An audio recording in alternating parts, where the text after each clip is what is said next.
Not a long time ago, there was this famous survey which concluded that most people fear public speaking more than they fear death.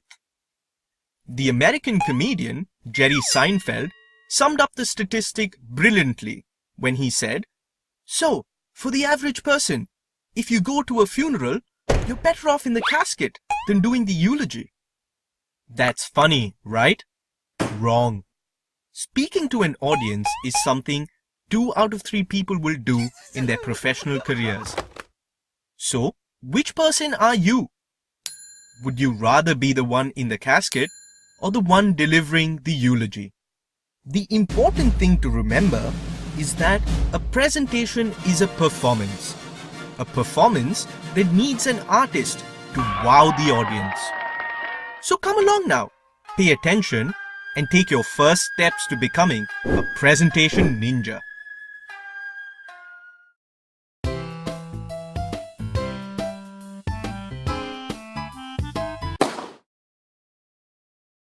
Like with any project, you can divide your presentation into 3 distinct phases: the planning phase, the performance phase, and the reflection phase.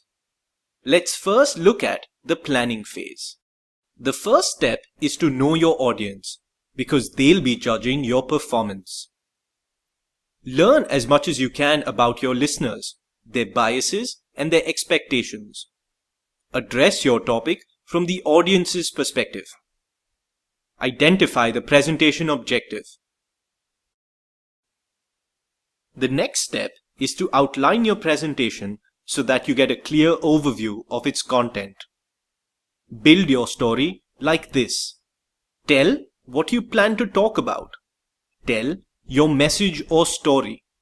Tell again what your presentation was about. This way you deliver your key message 3 times. Prepare a flowchart of how you plan to run your presentation. Conceptualize and then make it happen. Your ideas only hold value when you produce something effective using them. So, when creating presentations, remember to: humans decode visuals first and text last. Pictures really do speak 1,000 words. Use them. An important part of planning is practice. Preparing well will help you stay calm and lessen the risk of failure. Practice continuously to ensure you finish within the stipulated time and yet deliver an impactful message. The next phase is the performance phase. Clearly state right at the start where you're headed with your presentation. If you're nervous, show a video first. It will help you calm down. Make your theme clear and consistent throughout the presentation. Always place your strongest points first and reiterate them in your summary. Let's see a scenario from our virtual office. Good morning. Thank you so much for coming. Today I'm going to make it really easy for you to track your sales quota using a free and interactive tool. The best part is it automatically logs all data for you and constantly updates via the cloud. Let's learn more about this software. Open and close each section with a clear transition. At appropriate intervals, mention what you have covered and where you are about to go. Make it easy for your audience to follow your story by demonstrating enthusiasm. Use words like incredible and awesome. Wow your audience. Don't be afraid of making jokes, being playful, and showing fun visuals.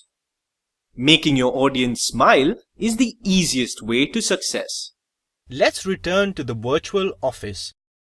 This brings me to the end of the first part. Moving on to the next section, and personally one of my favorites, simply because it allows me to show off my brilliance. Well, not really. Now we learn how to use and make most of this powerful and awesome tool. The final phase is the reflection phase. After the presentation, assess its overall effectiveness. Ask yourself, did you make the sale? Did you persuade the audience to adopt your recommendation? Were listeners nodding their heads in agreement or sitting with their arms crossed? Were they interested or seemed bored? Ask, analyze, and improve. If you're going to give the presentation again, what changes can you make to improve it?